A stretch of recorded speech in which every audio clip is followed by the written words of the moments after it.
So you've been reading the book, man. I mean, I think Brown Buffalo is cool, but if we're gonna start a group, we gotta be able to explain it to the people, man. I lightweight got my hesitations, cause dude is kind of scandalous, man. I mean, he got a lot of contradictions, he did a lot of scandalous stuff, so. Ain't nobody perfect, though, I mean, I'm not perfect, you're not perfect. I feel like that's the whole point, like, it's like, everybody's got their own challenges and character flaws, and I want to be real. I mean, I am who I am. I'm about the community, but I got my own flaws. So what's your favorite part of the book? All right. I mean, this is one of them. This is kind of why I like the name. It says, "My father is an Indian from the mountains of Durango, although I cannot speak his language." You see, Spanish is the language of our conquerors. English is the language of our conquerors. No one ever asked me or my brother if we wanted to be American citizens. We are all citizens by default. They stole our land and made us have slaves. They destroyed our gods and made us bow down to a dead man who has been strung up for 2,000 years. Now what we need is first to give ourselves a new name. We need a new identity, a name and a language all our own. So I propose that we call ourselves Brown Buffalo people.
Javier, what's up? Flores.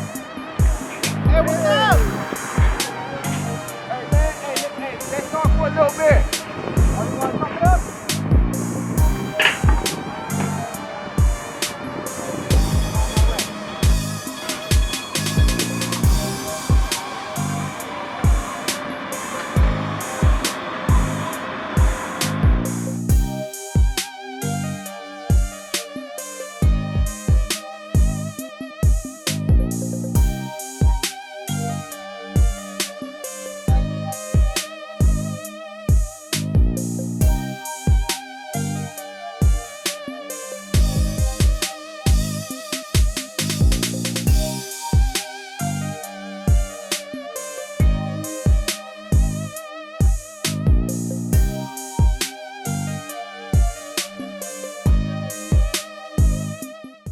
I know you do a lot of playwriting, so I'm thinking about writing my own play too, man, and writing a poem.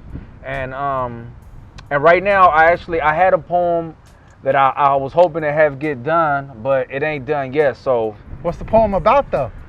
Well, the poem is about believing, man. It's some, a lot of times we don't even believe in ourselves, let alone that we believe in our own city or in our own craft of work. So it's all around believing, not giving up, and having some type of hope. For sure, man. So what do you think? What we thinking about making our group name? We thought about Brown Buffalo. We reading this book. I don't know. I think it kind of sounds a little weird if we want to call ourselves over an animal. I don't know, man, but nah, Brown we Buffalo. talked about it, man, because this dude wasn't perfect. He had a lot of issues going on with himself. So I mean, we ain't perfect either. But one thing I liked in that book, he said, we ain't enough Mexican there, not enough American here. So we declare ourselves the Brown Buffalo, and I can relate to that a lot, man. And my parents are from Mexico, and I was born here, so there's some identity issues that I be going through. So I feel with that book, I can relate to it, and it's it's helping us form what can be a possible hip hop group. Oh, you're gonna do some hip hop with it? go. Yeah, we That's thinking tight. about. I mean, we do poetry, but we might as well just make it flow. Yeah. He's from Diego, he's from Salinas, and I'm from the O, and you from the SCO, so you never know. You know. You know, Brown Buffalo came up. Oscar Zeta Costa came up in the 70s. You know, and that was a big time for us, especially with the Chicano movement coming out of the 60s, with Ruben Salazar being killed by the police, stuff that we're going through right now, right? So you're talking about the work that you're referencing, Brown Buffalo, has all kinds of relevant importance right now today. We got to believe in each other. We got to represent those pieces and write those experiences and those stories about who we are and where we're from, right? That's how you get people motivated to want to believe in themselves and say, my culture is worth something.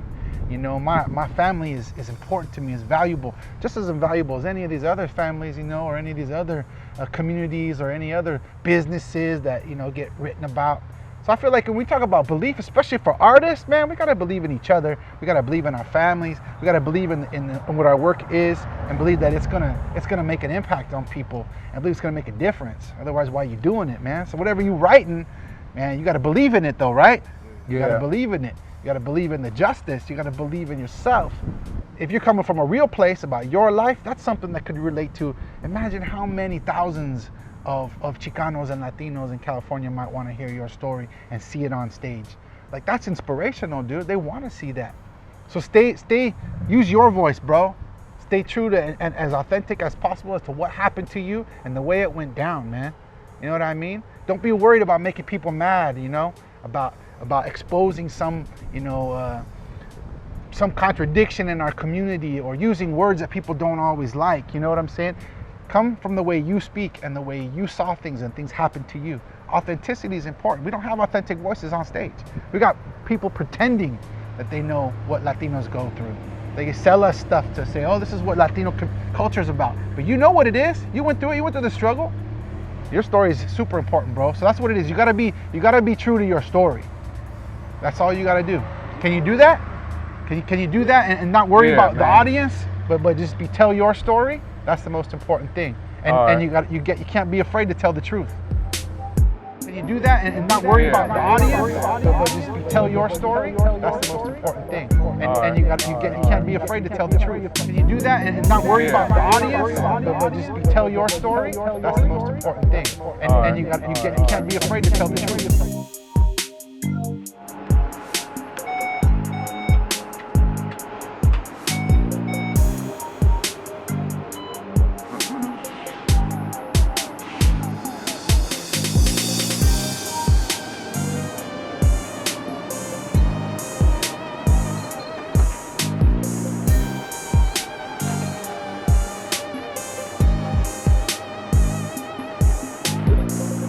I'm 72 years old, and I've been kind of around the block a little bit. And one of the things I did was to work with Cesar Chavez in Arizona when he was having one of his fasts over there. And I was one of his bodyguards, with the other guy. But there was a whole bunch of bodyguards. And what we would do is get like 2 guys in front of Chavez, 2 guys on the side of Chavez, 2 guys behind Chavez. So if anybody ever tried to come up with a knife or a gun or something, we were in front of him. We were like his protectors. Oh, that's wonderful. Wonderful story. I'm already 72 and gotten a foot in the grave. Hey, you And, better tell me the secret about that, because you don't look 72, my man. I wish I could talk to myself 5, 10, or 15 years ago. That I would guide myself from the hopeless moments in life and tell myself that I would overcome it. If I could speak to myself or any other youth out there and even an adult, this is what I would say. This is what we would say. That even though I didn't have anyone in my family to go to college, that I'd be the first one day and who will also return and share the knowledge. I want to believe that even though I was born in a city where media portrays it as violent, that I will somehow make it through in the midst of the drug and gang-infested environment. That I'd earn an honest income and find a job or better yet a career. That I can dream big and become an artist, counselor, and share my life story all over the atmosphere. That those groups of friends I was hanging with will expand and I'll meet newer friends. That I revisit my circle of trust and make wiser decisions around the places I was hanging in. That even though it seemed as though the pathway for us youth was jail, prison, or death, I want to believe that I will not go that route and that a bullet will not take my last breath. That I'd better myself and also those near and dear to me who also want to change. That I'll one day travel beyond my city limits and go long range. I want to believe that being a crack or heroin addict or drunk driving with my children in the back seat will not be me. Even though that's what I've seen in my own family and community. That I'm not the only one going through this struggle and maybe someone out there can relate. That together we can solve any puzzle and stop the violence and hate. I want to believe that I can be trusted and given responsibility. That people around me believe in me. That while no one is looking, I want to believe that I will do the right thing and practice the meaning of accountability. That while I sometimes went left, while I knew I had gone right, learning from my mistakes was okay. That making a positive change won't be overnight. That asking for help didn't make me less of a person. And escaping the stress by drinking and smoking only made my problems worsen.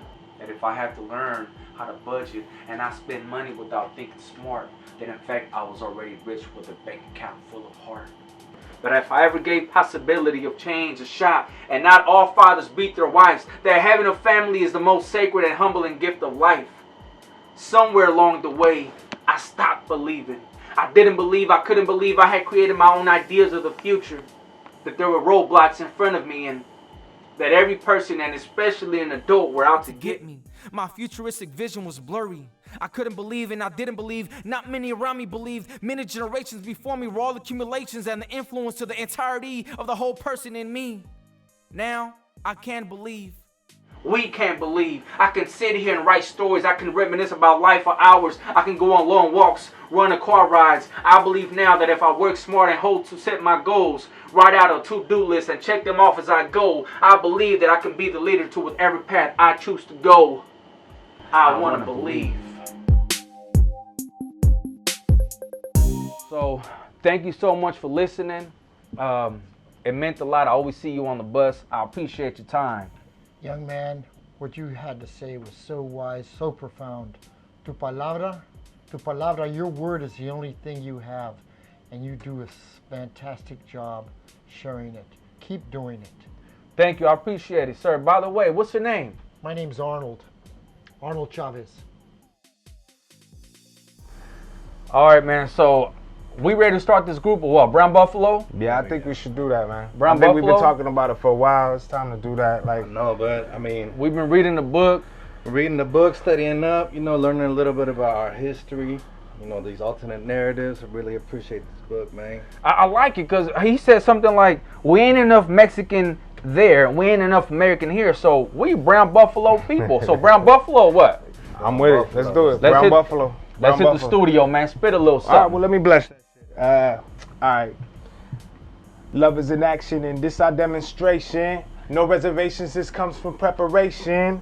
Raps is season, we here for many reasons. Bones buried in the basement, and that's an understatement. Okay. Yes, discrimination, yo, but whose life is free without the tribulation? Ooh. Sipping on Americana, overlooking hope. Fresh off the boats from border cities to stick and smoke. Yeah, we gotta eat the charges, we all gotta beat the strengths and the numbers, and damn right, there's a lot of us. Prayers to my Willow Spring and hit the lottery. Build a low rider with the sun like he always promised me. Ooh. Cockroaches in the kitchen like a colony, feeding the belly of America, serving dichotomies. Sharks and crows circle the boats, a fantasy, a dream of vanity, assault and battery, to claim insanity or not claim the sanity. It's your choice. Get real or get lost, my homie. It's your voice. Hey, that was Brown Buffalo, baby. Hey, Brown Buffalo what, man? That's Brown what it is. Buffalo, we here, That's baby. what it Brown is. Buffalo is here. So we a group then. Brown Fuck, Buffalo, why not? it's official. It's official. All right, there it is. Hey, bus driver. Hey, man, I appreciate it. Thank you so much, man. I appreciate it. Welcome, man. Keep believing.